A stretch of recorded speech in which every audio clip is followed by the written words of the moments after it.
Radhe Radhe. Hello guys, ये episode मैं सिर्फ अपने काना फैमिली के कुछ मेंबर्स की रिक्वेस्ट पर डाल रही हूँ।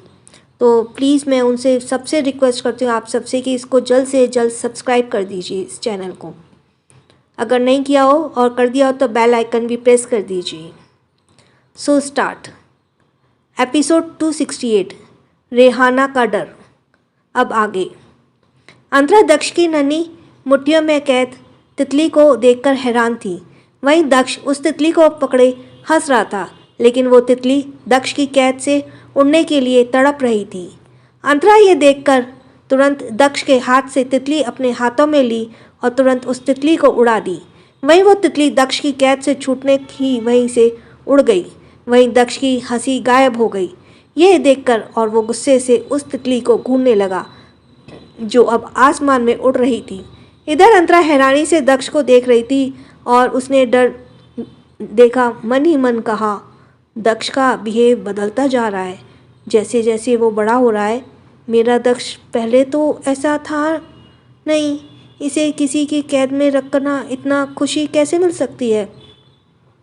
ये तो बिल्कुल दानिश के जैसा। ये कहते कहते अंतरा रुक गई और फिर गुस्से से दक्ष को बोली, दक्ष, ये क्या लाई थी तुम आप मेरे लिए? आपको क्या किसी बेजुबान के ऐसे कैद करके रखना अच्छा लगता है? दक्ष, जो घूरते हुए आसमान को देख रहा था, वो अंतरा की डांट सुनकर तुरंत उसे तरफ देखने लगा।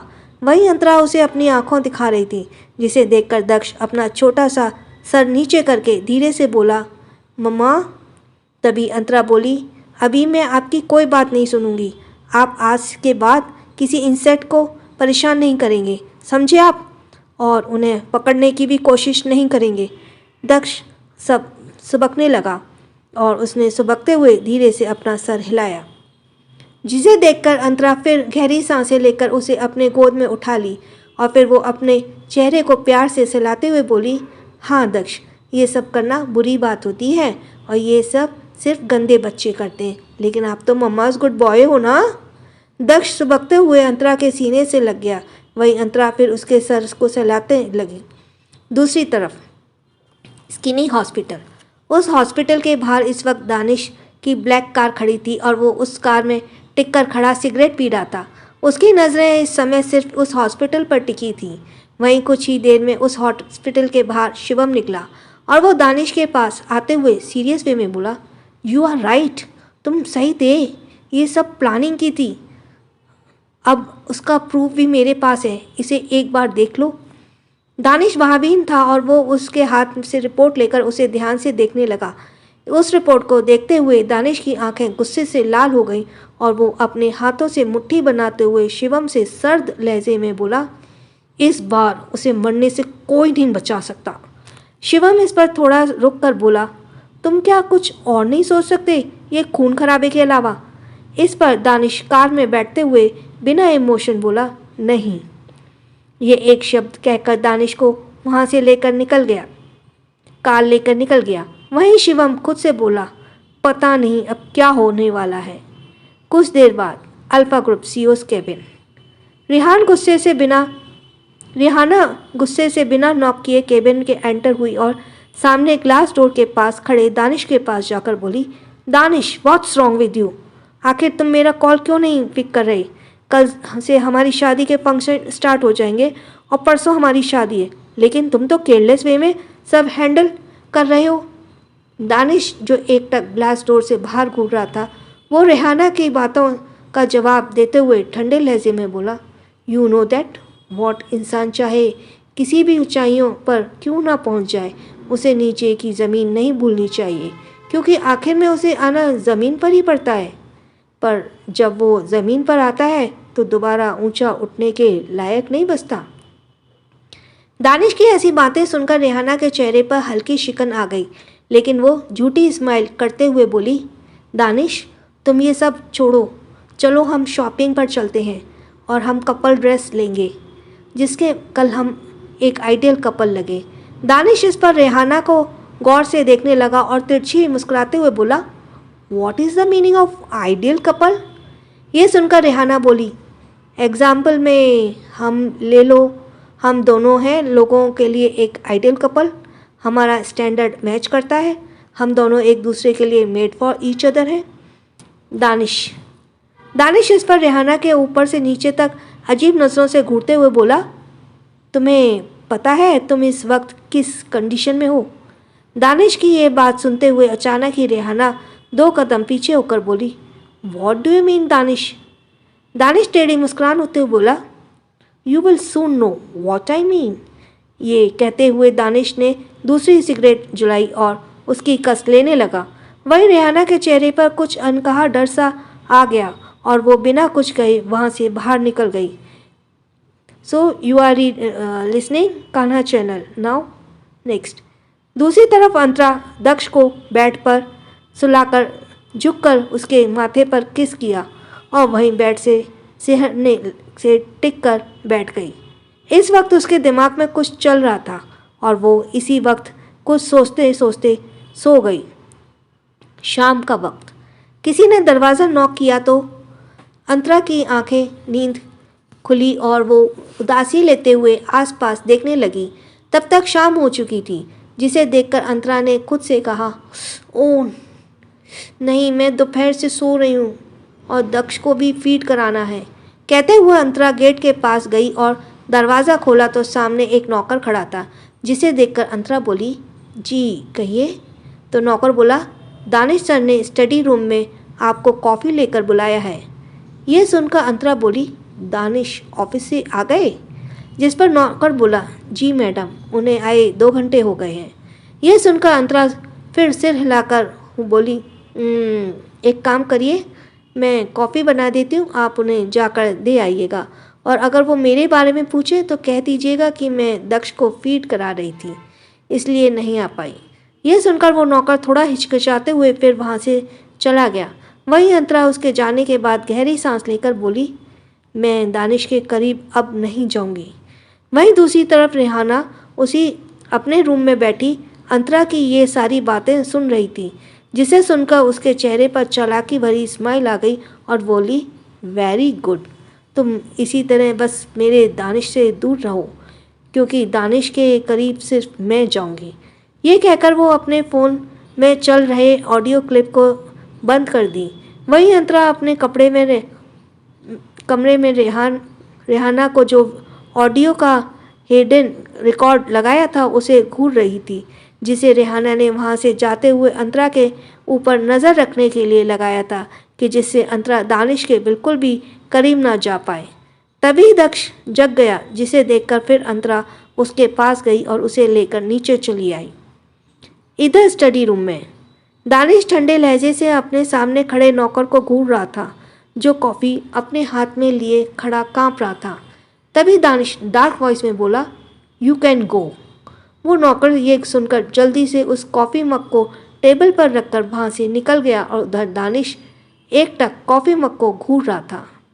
रात का वक्त अंतरा डिनर करके दक्ष को सुला चुकी थी और खुद बालकनी में खड़ी चांद को देख रही थी। तभी कोई उसके साइड में आकर खड़ा हो गया। अंतरा को महसूस हुआ, लेकिन उसने अपनी नज़रें नहीं उठाई और सिर्फ चांद को देखने जा रही थी। वहीं उसके साइड में खड़ा दानिश भी एकटक चांद को घूरे जा रहा था। दोनों खामोश थे।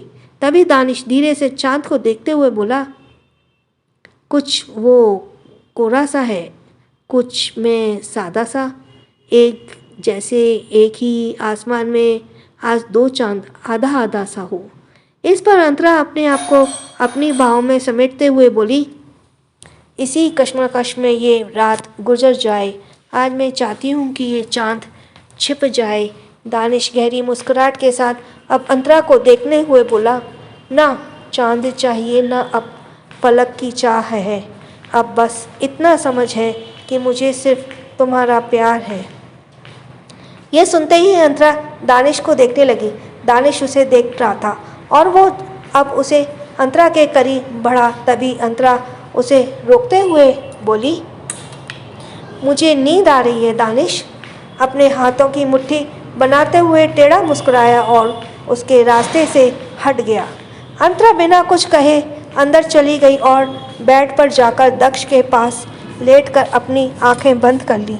वहीं दानिश वापस से चांद को देखते हुए चांद को देखते हुए सिगरेट पीने लगा। अगला दिन सुबह अब इस वक्त गार्डन में रेहाना और उसके डैड मौजूद थे। कुछ गेस्ट भी आए हुए थे और वहाँ हल्दी का फंक्शन हो रहा था।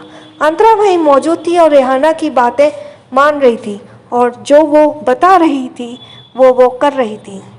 वहीं दक्ष बिपाशा जी के गोद में था और अपनी आंखें छोटी करके रेहाना को घूर रहा था, जो इस वक्त काफ़ी खुश लग रही थी। उसने एक येलो कलर का लहंगा पहन रखा था। वहीं अंतरा सिंपल रेडी हुई थी।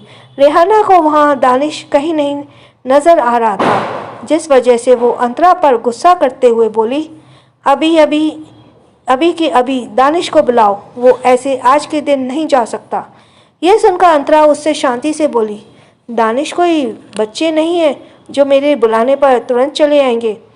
उन्होंने कभी वैसे भी मेरी बातें नहीं मानी, तो मुझे नहीं लगता कि वो आएंगे।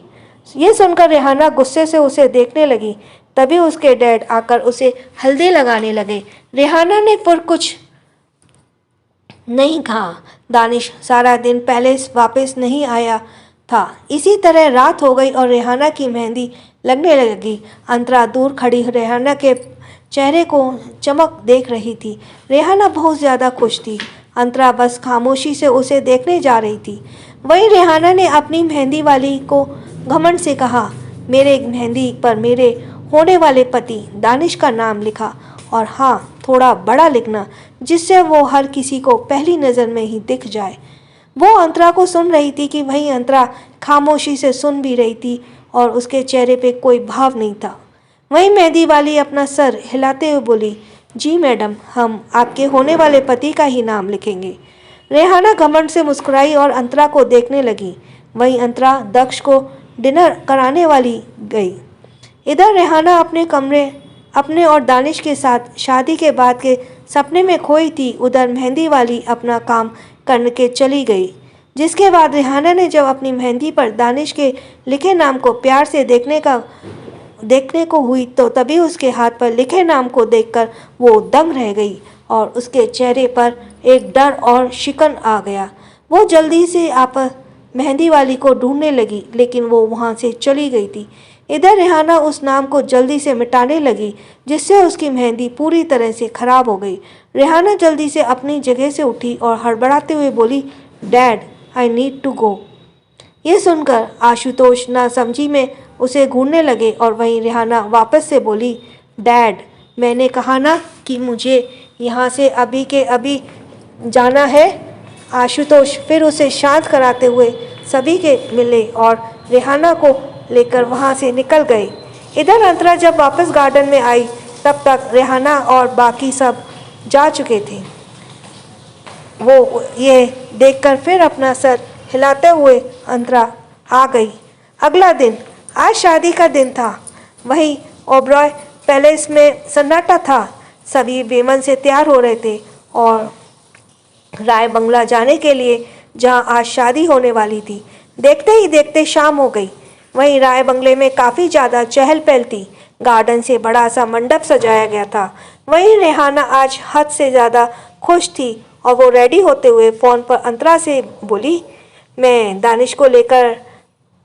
दानिश को लेकर जल्दी आओ, और याद रहे कोई होशियारी नहीं चाहिए मुझे तुम्हारी, वरना तुम जानती हो। उधर से अंतरा की धीमी आवाज़ आई, तुम परेशान मत हो, दानिश आ रहे हैं। यह सुनकर रेहाना ने कॉल डिस्कनेक्ट कर दिया। आप सुन रहे थे कान्हा चैनल से। प्लीज़ आप इसको लाइक, शेयर एंड सब्सक्राइब कीजिए और थैंक यू फॉर लिसनिंग।